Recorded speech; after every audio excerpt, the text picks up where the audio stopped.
ये वो एरिया है जहाँ से स्लाइडिंग हुई, जानी नुकसान भी हुआ और माली भी।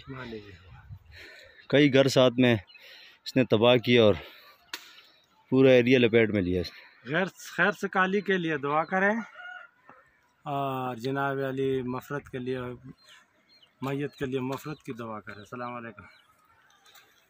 तो ये आप देख सकते हैं सामने कि ये स्लाइडिंग यहाँ से शुरू हुई है, जहाँ पर मैं भी खड़ा हूँ। इससे ऊपर से शुरू हुई है, तो ऊपर से आई ये स्लाइडिंग, यहाँ से होती हुई सीधी यहाँ पर सड़क थी और यहाँ पर से होती हुई सीधी गई नीचे। पत्थर बहुत बड़ा भारी पत्थर की वजह से हो रहा है। ये सड़क में फालतू के लटक रही थी, तो समझ लो, और लटकने की वजह से बारिश तकरीबन 40 घंटा बारिश मुसलसल बरसी।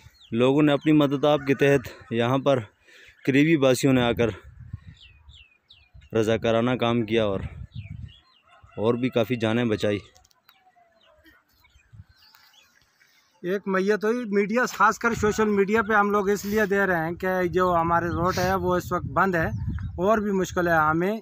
बारिश की वजह से हम लोग अपने जो मरीज़ है उनको भी अस्पताल तक नहीं पहुंचा सकते। अपील है हम लोगों को, उन लोगों को लिए जो सरकर्दा लोग हैं, ये भी सरकर्दा था, हम भी अच्छे हैं, हम लोग भी ऐसे नहीं हैं, क्या इंसान है, लेकिन अल्हम्दुलिल्लाह हम लोग आपसे अपील कर रहे हैं कि हमारी मदद के लिए कोई मशीनरी या इस रोड की तरह एक और भी है जो हम लोग अभी उसका एक फ़ोटो 2 इशू करेंगे उस तरफ है, वो तो पूरी कम से कम भी 10 मकान के ऊपर है, ये ऐसे लटक रहा है, ऐसा पता, इससे भी दुगना है। ऐसे कई हादसात होने की तैयारियों में।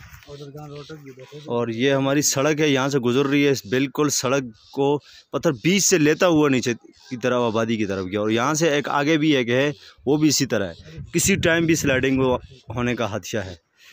और यहाँ पर काफ़ी लोग खौफज़दा है और लोग ने अपनी मदद के तहत यहाँ पर ये काम शुरू किया है। और बराए करम काम है KPK, ख़ासतौर यूसी ने का पानी गाजीकोट के 33 से कि यहाँ पर प्लीज़ कोई रज़ाकाराना काम दिया जाए। और यहाँ पर लोग काफ़ी खौफज़दा हैं। स्लाइडिंग हुई और हल्की तेज़ बारिश थी 2 दिनों से।